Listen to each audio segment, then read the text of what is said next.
Guys এখন যাচ্ছি রুদ্রনীলদার সাথে একটা সেলফি তুলতে, জানি না তুলবে কিনা।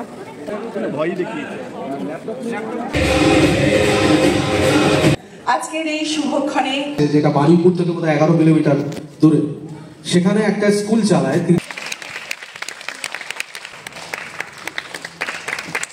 আমি তোমার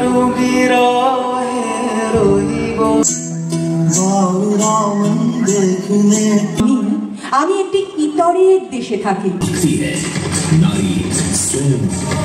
গাইজ দেখো পেয়ে গিয়েছি টিফিন, এই একটা টিফিন।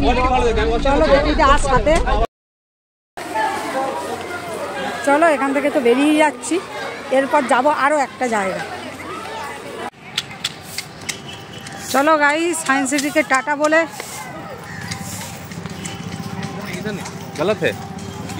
চলো আমরা বেরিয়ে গেলাম।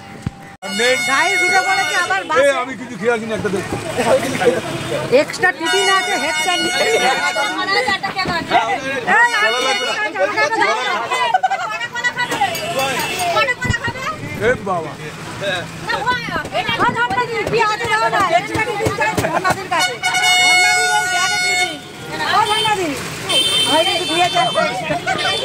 আমায় না করে না, এর আগেও একটা এক্সট্রা দিয়ে, এর আগে আমাকে একটা এক্সট্রা দিয়েছে। চলো বেরিয়ে পড়েছি। স্যার এবার কোথায় যাবো একটু বলে দিন তো, হেড স্যারই বলবেন। স্যার এবার কোথায় যাবো বলে দিন। এবার কোথায় অডিটোরিয়াম সেন্টার নাকি জানো? ব্লগে বলতে হবে না কোথায়। চলো নেমে দেখাই, প্রাইজ নেওয়ার ব্যাপার আছে, আরো কি সব আছে যেটা আমাদের সেক্রেটারি মহাশয় জানেন। তো ওনার থেকেই যদি সম্ভব হয় ওনাকে দিয়েই বলাবো, মানে আর টাইম নেই অ্যাকচুয়ালি। চলো গিয়ে দেখাচ্ছি।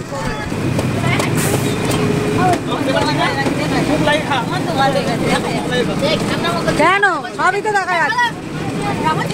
তুই ব্যাগটা এনে কত কাজে লেগেছে বুঝলো ঝর্ণা দি, এক্সট্রা ভাব।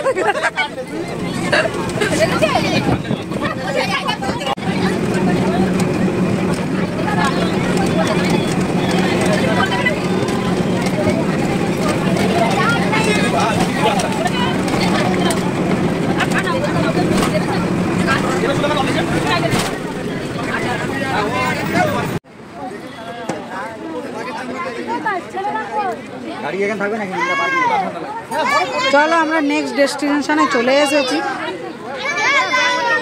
ওই ঘর এদিকে, ঘর এদিকে, ঘর।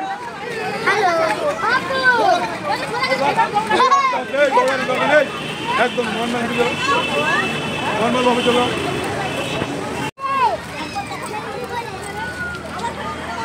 এই এত বকাবকি কি হচ্ছে? বকতে হবে না, বাইরে এসে যা করছে করুক, একটু দুষ্টুমি বল। সাথে ছিল আমার কালিগ আর কালিগের ছেলে, যে কিনা ভীষণ দুষ্টুমি করছিল আর ওর মা বকছিল, তো তাই ওকে বারণ করছিলাম এই আর কি।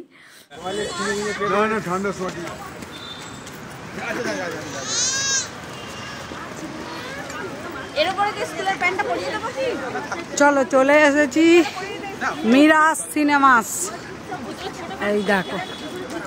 আর এই মিরাজ সিনেমার পাশেই ঠিক আছে EZCC হল, যেটা সল্টলেক। তো চলো ব্লগটা দেখতে থাকো আর এনজয় করো।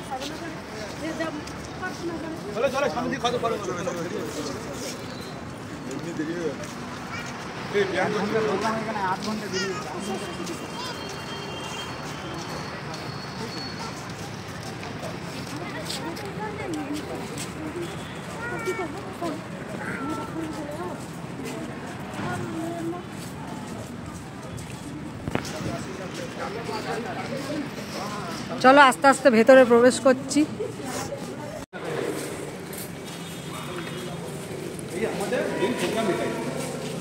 তার জন্য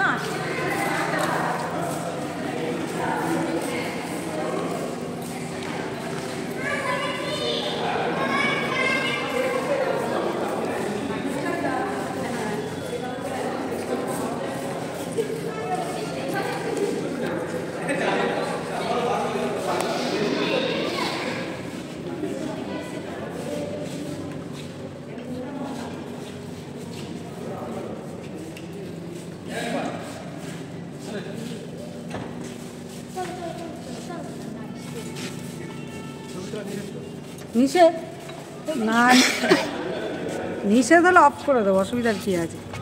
চলো ঢুকে পড়েছি হলে।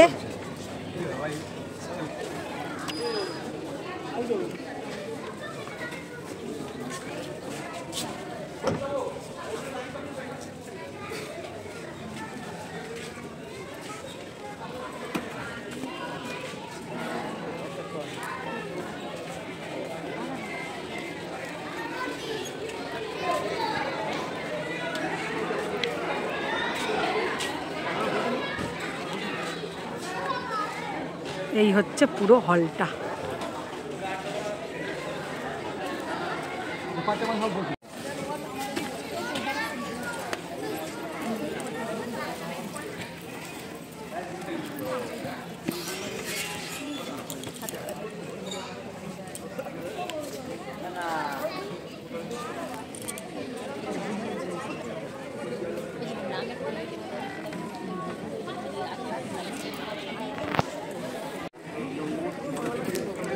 গাইস চলে এসেছে দেখুন রুদ্রনীল ঘোষ, সকলের পরিচিত। হ্যাঁ বড় করে গাইস এখন যাচ্ছি রুদ্রনীলদার সাথে একটা সেলফি তুলতে, জানি না তুলবে কিনা, এই বসে আছেন ওই। তো চলো গিয়ে দেখা যাক তোলেন কিনা।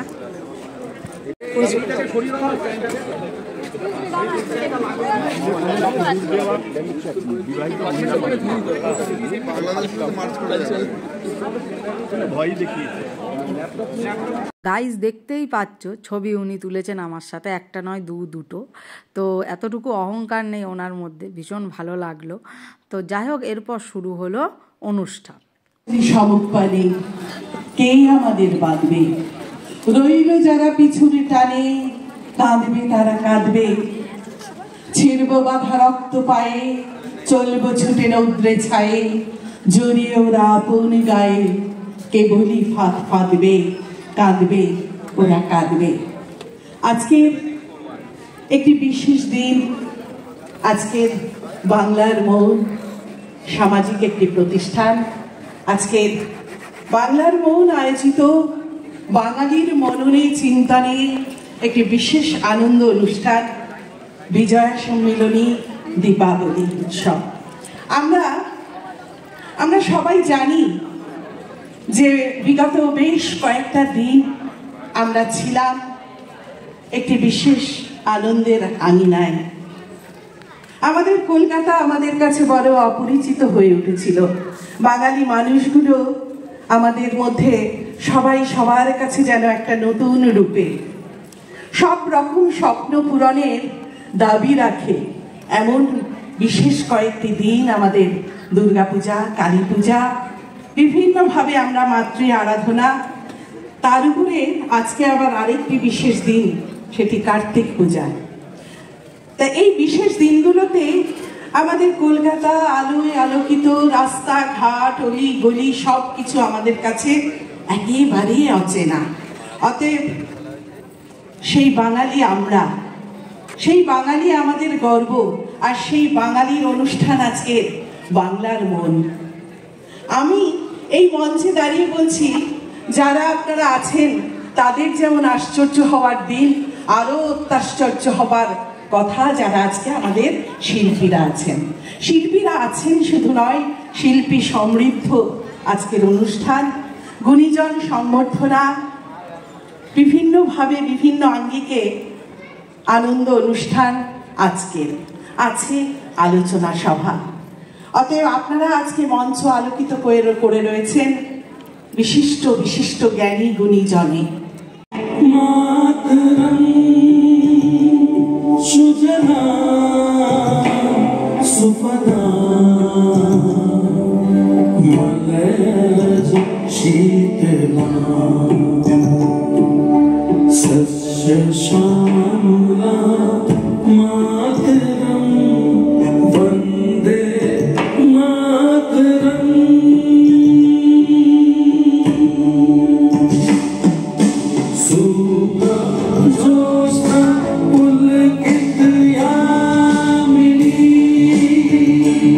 একেবারে উদ্বোধনী নৃত্য গণেশ বন্দনা, তাল দ্য বেট, গণেশ বন্দনা। দারুণ একটা পারফরমেন্স ছিল গাইজ এটা, বাট আমি এখানে দেখাতে পারছি না, তার কারণ এখানে কপিরাইট তো পড়বেই, তার উপর এই পারফরমেন্সটা দিলে কিন্তু ভিডিওটা অনেকটাই বড় হয়ে যাবে। সমস্ত পারফরমেন্সগুলো আমার এফবি প্রোফাইলে আপলোডেড, তোমরা কিন্তু চাইলে গিয়ে দেখে আসতে পারো। এরপর অভিনেতা রুদ্রনীল ঘোষদা আর প্রখ্যাত বিজ্ঞানী ডক্টর অনির্বাণ দাস, যিনি আমাদের শিশু দিবসের অনুষ্ঠানে গিয়েছিলেন, যারা তোমরা আমার ব্লগ দেখেছো, আমার স্কুলের ব্লগ শিশু দিবসের, তারা অবশ্যই দেখে থাকবে। তো সমস্ত বিশিষ্ট ব্যক্তিবর্গ স্টেজে উঠলেন প্রদীপ প্রজ্বলনের জন্য। আমরা সবাই মিলে প্রদীপ প্রজ্বলন করে এই অনুষ্ঠানটা শুরু করব। আর আমাদের মধ্যেকার কৌশিক আছে, মলয় আছে, কৌশিক মলয় মঞ্চে আসার জন্য অনুরোধ করব। আরো অনেকেই আছে, সবাইকে ডাকতে পারছি না। শান্তনু আছে, শান্তনু ও ডক্টর অনির্বাণ দাস, প্রখ্যাত বিজ্ঞানী ডক্টর অনির্বাণ দাস, তুমি আসো, চলে এসো। কাল আমাদের প্রোগ্রামে এসেছিলেন দিদি। বিশিষ্ট গুণী জ্ঞানী জন সমৃদ্ধ মঞ্চে প্রদীপ প্রজ্বলন, আগুনের পরশবনে ছোঁয়াও প্রাণী। এই জীবনে পুণ্য করো, এই জীবনে পুণ্য করো, এই জীবনে পুণ্য করো দহন দানে। হে বিশ্ববিধাতা, তোমার চরণতলে নত যেন মানব হৃদয়ের কাতর প্রার্থনা। আমাদের প্রাণে ছোঁয়াও তোমার অগ্নি স্পর্শ, সেই পরশমণির স্পর্শে পুণ্য হোক, পবিত্র হোক আমাদের অন্তর। হৃদয়ের যত পুঞ্জীভূত ব্যথা জ্বলে উঠুক অগ্নিদীপ শিখা হয়ে। তমসাচ্ছন্ন ধরণীর বুকে তোমার স্পর্শে জ্বলে উঠুক আলোকবর্তিকা। সব অন্ধকার, সব অবসাদ ঘুচে যাক। পবিত্র হৃদয় হতে উচ্চারিত সুরের ধারা অনির্বাণ দীপ শিখা হয়ে জ্বলে উঠুক তোমার দেবালয়ে পুণ্যবেদিতে।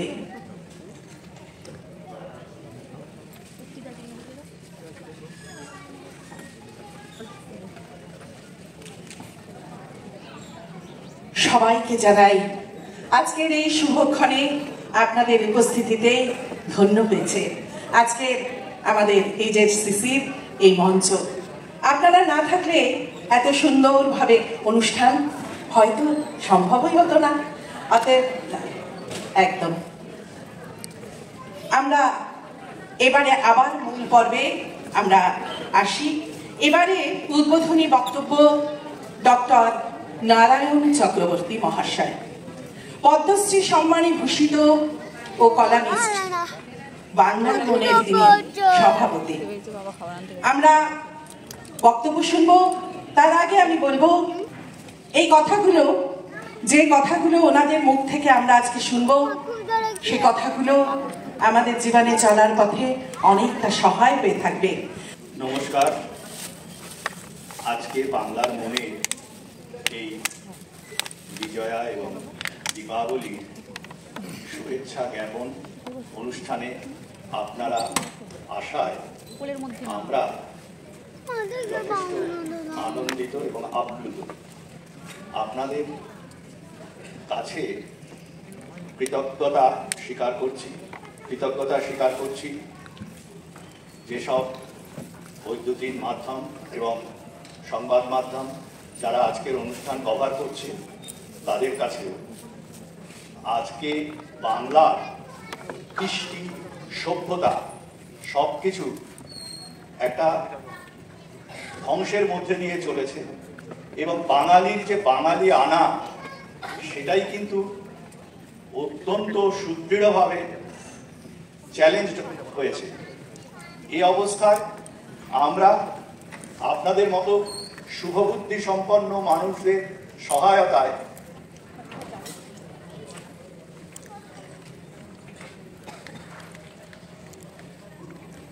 কবি সব্যসাচী দেবের বেহুলা ভাষা।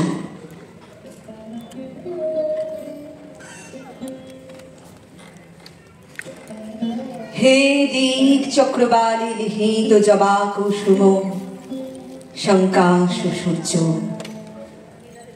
এখনো বিলম্ব আছে তোমার হৃদয়ের, এখনো নক্ষত্ররা তাদের ডালি সাজিয়ে বসে আছে, কিন্তু আমার আর সময় নেই। যাকে মনে হচ্ছে ভয়ের মতো শীতল আর কোহেলিময়, সেই নদী এখন আমার বর। এখন সম্বল নেই অন্য কিছু, আমাকে মনে রাখতে হবে আমি নারী। আমার বৈধব্য এখনো তরুণ, আর আমার সঙ্গী শুধু এক মৃত, যার শরীর একটু আগেও আমাকে বিদ্ধ করেছিল তীব্র আশ্লেষে।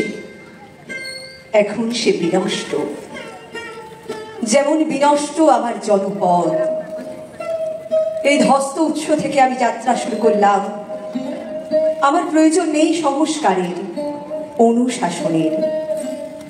আমার সময় নেই, এখন আর মনে নেই কি ছিল যাত্রা লগ্নে। মনে নেই রোদ বৃষ্টির সংবাদ, কেবল আচ্ছন্ন স্বপ্নে ফিরে আসে প্রিয় মানুষেরা। কতবার রাত্রি নামলো, স্রোত হয়ে উঠল কুটিল। লোভী পুরুষেরা বাড়াতে চাইল নখ। কতবার সূর্য উঠল অর্জুন গাছের আড়াল থেকে। শূন্য দিগন্ত থেকে ধারালো ঠোঁটে সেনেরা ছড়তে চাইল শবদেহ। আমার সখা, আমার ভূমি। আর এখন তোমাদের সামনে আমি। হে দেবতারা, আমি জানি তোমাদের দৃষ্টি হয়ে উঠেছে বিহ্বল। আমার ঝঞ্ঝাচ্ছিন্ন কাচরে অসহায় আড়াল লুপ্ত করছে তোমাদের। তোমাদের মনোযোগ বারবার ফিরে আসছে আমার বিক্ষত শরীরের উপত্যকায়।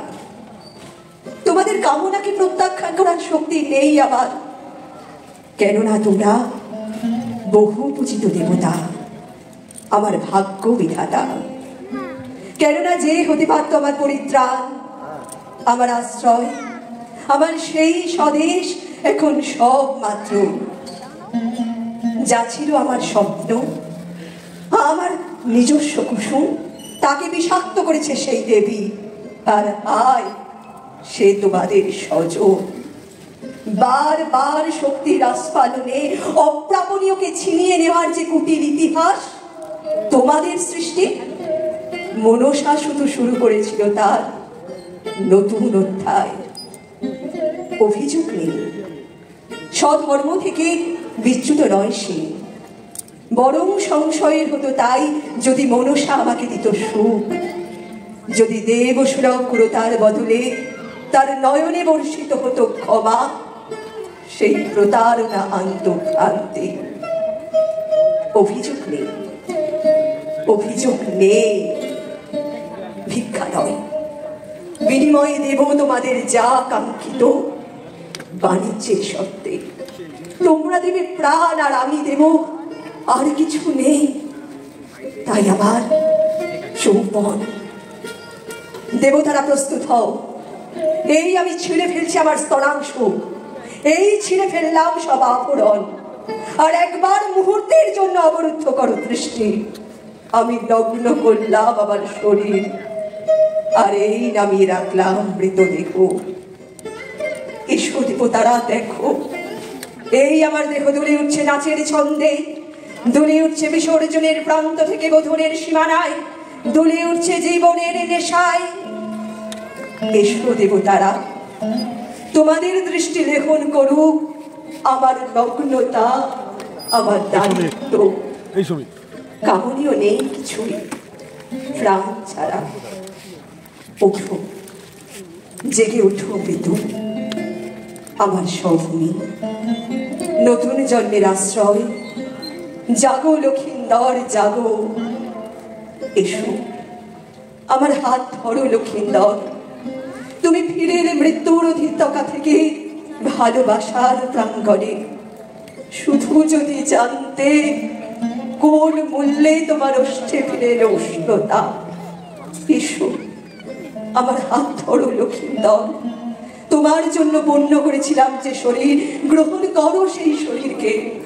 আমাকে দাও জননী হবার ভাগ্য, যেন আমার সন্তানের স্মৃতিতে থাকে তার মার লাঞ্ছনার জ্বালা। আমি তার শিরায় ঠেলে দেব বিষ, আর সেই বিষের দখলে চলে যাবে দেবভূমি। আমাকে সেই ভাগ্য দাও লক্ষিন্দর। এসো আমাকে গ্রহণ করো প্রিয় আমার স্বদেশ আমার, আমাকে গ্রহণ করো প্রিয় আমার স্বদেশ আমার। সেটা আমি পাঠ করে আজকে এখনকার মতন আমার বক্তব্য বিরাম দেব। সময়, সময় আমার আসল শিক্ষাদাতা। সময় খোলে ঠিক সময়ের খাতা। সময় আমার আসল শিক্ষাদাতা। সময় খোলে ঠিক সময়ের খাতা। সময় আমার চোখের জলের হিসাব। সময় মানে লোহার ঘরেও লক্ষিন্দরের সাপ। সময় মানে রক্তে ভেজা জামা, আর সময় আনে খড়গ হাতে শ্যামা। দেখেছেন না কিভাবে লেগেছিল সব মহিলা, আমাদের মারা একটা প্রতিবাদ সংগঠিত করতে।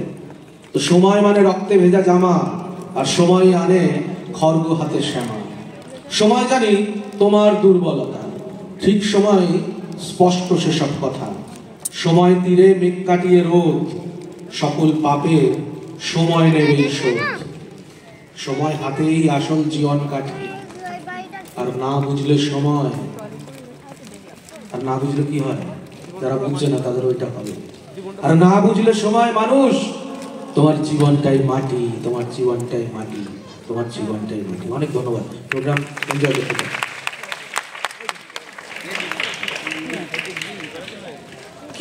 এই বাচ্চাটির পারফরমেন্স দেখতে গেলে চলে যেতে হবে আমার ফেসবুক প্রোফাইলে, স্ক্রিনে মেনশান করে দিলাম।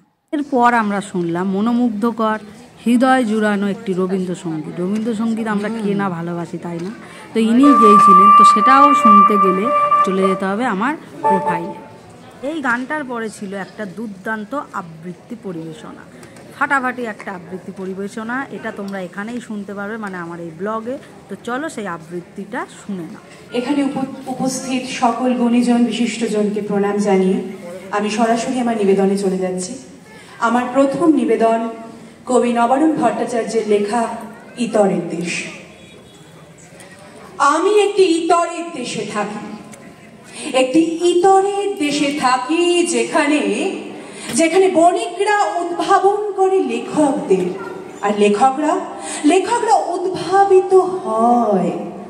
আমি একটি ইতরের দেশে থাকি, যেখানে যেখানে বুদ্ধিজীবী দ্বারা অধুষ্ঠিত সরকার শীতের ইথারের মতো গরিব মানুষদের ঘর ভেঙে দেয়। আমি এমন একটি ইতরের দেশে থাকি, আমি এমন একটি ইতরের দেশে থাকি, যেখানে অবশ অক্ষর মালাগুলো চিবোতে চিবোতে চিবোতে চিবোতে কবিরা গরু বনে যায়। এটা যে উল্টোটা হয় না তাও নয় ঠিক। আমি একটি ইতরের দেশে থাকি। আমি আমার ভাগ্য নিজেই ভেঙেছি।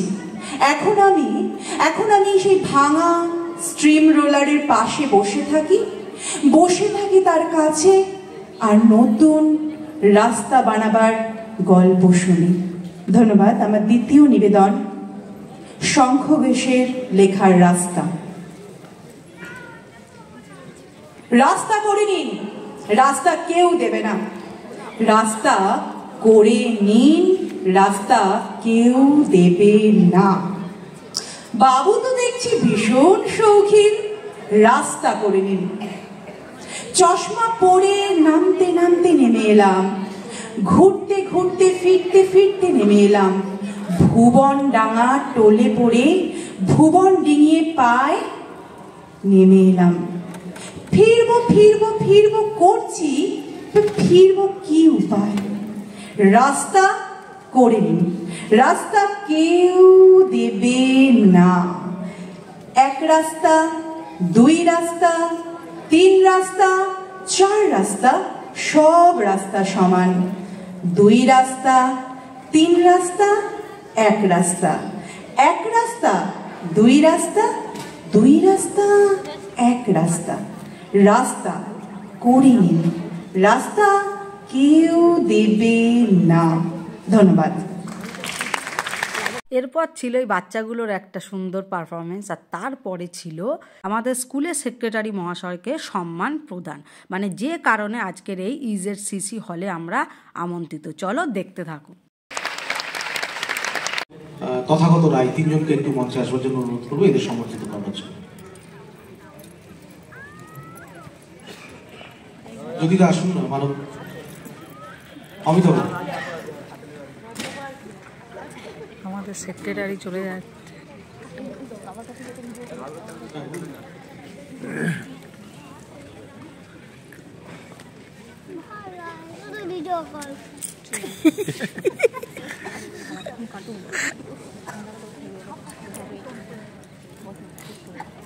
এই যা বলছিস সব এখানে উঠে যাচ্ছে, চুপ করে।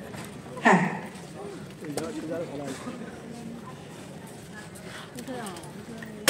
এই দায়িত্বটি আমার হাতে দিয়েছে দীপ্তিমান, এটি আমার সৌভাগ্য। এমন সব মানুষজনদের নাম আমি বলবো যেটা সত্যি সত্যি আমি এই মুহূর্তে নিজেকে অনেকটা ভাগ্যবতী মনে করছি। সম্মাননা প্রদান অনুষ্ঠান আমাদের শুরু হয়ে গিয়েছে এবং আমাদের মধ্যে যারা উপস্থিত রয়েছে মঞ্চ আলোকিত করে, সেটা আমাদের পরম সৌভাগ্য। শ্রী আমি প্রথমে জ্যোতি বিশ্বাসের হাতে আমাদের যে সম্বর্ধনা সেটা তুলে দেওয়ার জন্য অনুরোধ করবো রুদ্রনীল ঘোষকে, বিশিষ্ট অভিনেতা আমাদের বন্ধু রুদ্রনীল ঘোষ। আচ্ছা, ছবি এসছে, একটা মিনিট আপনার কথা শুন। ধন্যবাদ। আমি ছোট্ট করেই বলছি, দেখুন আমার নাম এখানে বলা হয়েছে জ্যোতি বিশ্বাস, ওটা আমার পোশাকি নাম। আমি এবং এও বলেছেন আমি ইউটিউবে কাজ করি, আসলে সেটাও আমার পরিচয় নয়। আমার পরিচয়, আমি একজন ফেসবুকার, ফেসবুকে কাজ করি। তার নাম হচ্ছে মানে পেজটার নাম হচ্ছে বাংলা ও বাংলার প্রকৃতি। সেখানে দুটি গুরুগম্ভীর বিষয় নিয়ে আমি আলোচনা করি। দুটি গুরুগম্ভীর বিষয় হচ্ছে একটি হচ্ছে বাংলা বর্ণমালা, যেটি আমরা এড়িয়ে যাই, ভয় পাই, সারা জীবন ভয় পেয়ে এসেছি, বাঙালি মরেও যায় ওই সমস্ত সমস্যা নিয়ে, সেই বর্ণমালা নিয়ে আমি কাজ করি। আরেকটি গম্ভীর বিষয় কি, বাংলার প্রকৃতি, সেটা তো আমরা চিনি, কিন্তু সেখানেও অনেক কিছু বলার আছে, জানেন তো, অনেক কিছু বলার আছে।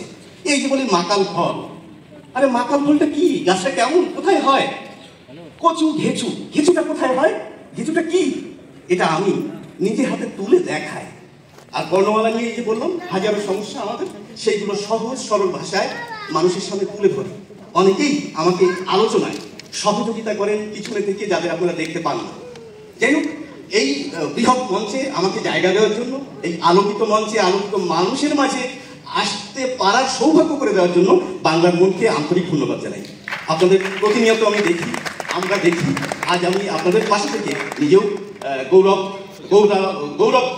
অনুভব করছি। ধন্যবাদ। অনেক ধন্যবাদ জ্যোতিদাকে। এরপরে মানব আমার অনেকজনের বন্ধু, ও খুব সাহসিকতার সঙ্গে, আসলে এখন সাংবাদিকতার সংজ্ঞাটা আপনারা যারা চেঞ্জ হয়ে গেছে, তো যে সংজ্ঞাটা যাদের হাত ধরে চেঞ্জ হয়েছে তার মধ্যে মানব একজন। তো মানবকে সম্বর্ধিত করবার জন্য আমি অনুরোধ করব ডক্টর নারায়ণ চক্রবর্তী, আমাদের সভাপতি আমাদের সংগঠন।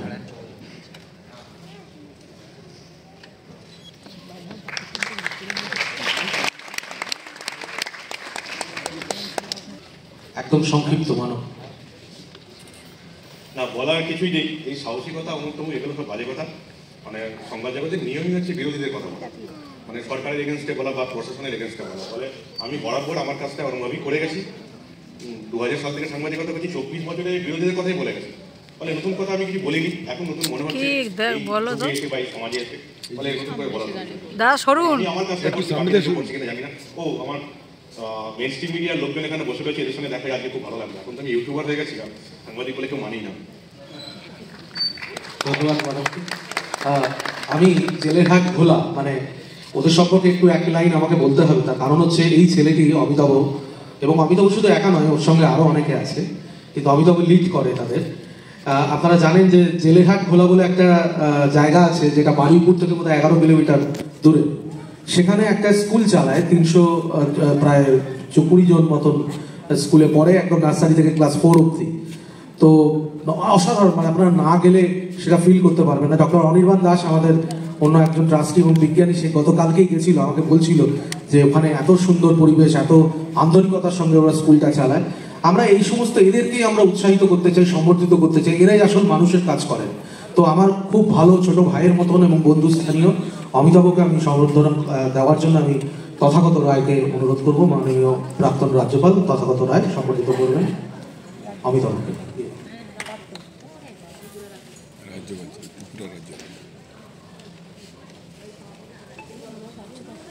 ত্রিপুরা রাজ্য করে।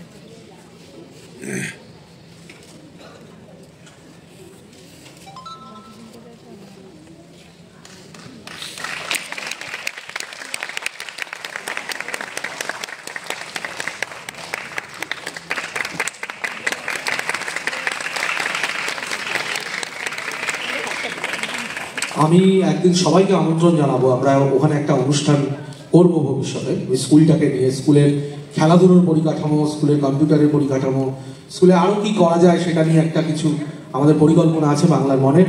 আপনাদের সবাইকে সেদিন আমন্ত্রণ জানাবো স্কুলে, তাহলে বুঝতে পারবেন। এবং ওরা একটা বহুদিন ধরে প্রায় 20-22 বছর ধরে একটা মেলা উদযাপন করে। সেই মেলাতে আমি নিজে অনেকবার গেছি। আপনারা চিন্তা করতে পারবেন না, দেখা যাচ্ছে যে একটা মেলাতে এক এক দিনে প্রায় 20-25 হাজার লোক ওখানে যায়।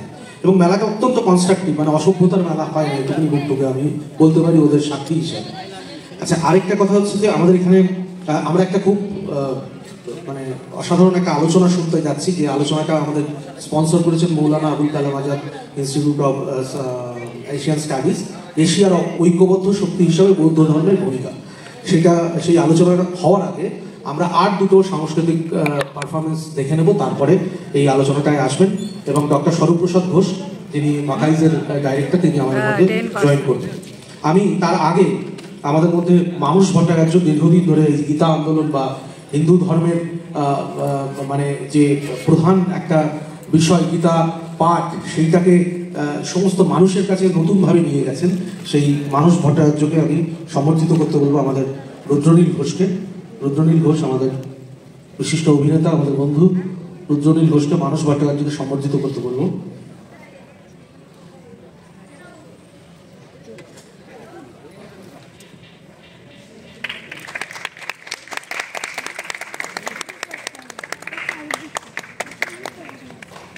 আমাদের মধ্যে দেবাশিস দা আছেন, দেবাশিস ধর, প্রাক্তন IPS। দেবাশিস দাকে সম্বর্ধিত করার জন্য ডক্টর নারায়ণ চক্রবর্তীকে আমি অনুরোধ জানাই। ডক্টর দেবাশিস ধর, দেবাশিস ধরকে সম্বর্ধিত করছেন ডক্টর নারায়ণ চক্রবর্তী।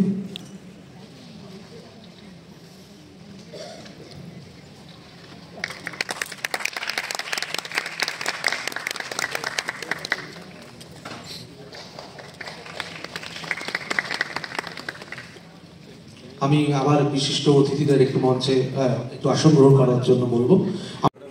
আমরা একটা বিশেষ পর্ব আমরা এই মুহূর্তে কিছুটা এগিয়ে নিয়ে গেলাম। এবারে আবার আমরা নৃত্যে যাব তালদা বিট। আমরা আগেও দেখেছি ওদের নৃত্যশৈলী, আবারও আমরা একটু দেখি। আসলে নাচ গান সমৃদ্ধ অনুষ্ঠান আজকে, আলোচনা তারপরে আমরা শুনবো। দাদা কি পেলেন একটু দেখান। গাইজ, মেমেন্টোটা সামনে থেকে তোমাদের দেখিয়ে দিলাম। তো যে জন্য আজকের অ্যাজ আ টিচার আমিও উপস্থিত ছিলাম, মানে আমাদের স্কুলের তরফ থেকে এই হলে। তারপর ছিল একটা দারুণ ফাটাফাটি একটা পারফরমেন্স, আর তারপরে ছিল রুদ্রনীলদার একটা আবৃত্তি আর স্পিচ। বাট এই পারফরমেন্সটার ভিডিও তুলতে তুলতেই আমার ফোনটা সুইচ অফ হয়ে গিয়েছিল, তাই তোমাদেরকে বাকি জিনিসগুলো আর কিছুই শেয়ার করতে পারলাম না। এরপর আমরা প্রোগ্রাম চলাকালীনই চলে এলাম বাসে বাড়ি ফেরার উদ্দেশ্যে, কারণ অনেকটাই রাত হয়ে যাচ্ছিল। লাইফের first time as a teacher school স্টুডেন্টদের নিয়ে আমরা গিয়েছিলাম প্রথমে সায়েন্স সিটি, তারপর EZCC হল, মানে যে ভিডিওটা এখন তোমরা দেখলে। তো যারা এখনও সায়েন্স সিটির ভিডিওটা দেখোনি তারা গিয়ে কিন্তু দেখে আসতে পারো, আমার ইউটিউব আর ফেসবুকে কিন্তু অলরেডি আপলোডেড। আশা করি তোমাদের ভালো লাগবে। গাইস দেখো, পেয়ে গিয়েছি টিফিন, এই একটা টিফিন। চলো দেখি যে আর সাথে মশলা মুড়ি। চলো এই বক্সের মধ্যে কি আছে দেখিয়ে দিই।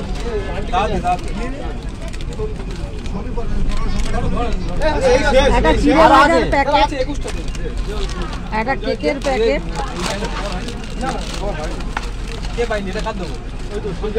এটা আছে পিনাট চিট, মানে সেই চিট বাদাম এর বাংলা মানে, তো সেটাই প্যাকিং করা এইটা। আর সাথে সেদিন আছে কিন্তু মশলা মুড়ি। তো চলো, ব্লগটা কেমন লাগলো অবশ্যই জানাবে। ফিরবো নতুন কোনো ব্লগ নিয়ে, কারণ বুঝতেই পারছো কালিকদের থেকে ফোন চেয়ে আমি ভিডিওটা এখানে শেষ করছি। আমরা তো আমাদের বাস অলরেডি ছাড়া শুরু হয়ে গেছে, এবার চলে যাব বাড়িতে। সবাই সুস্থ থাকবে, ভালো থাকবে। চলো টাটা।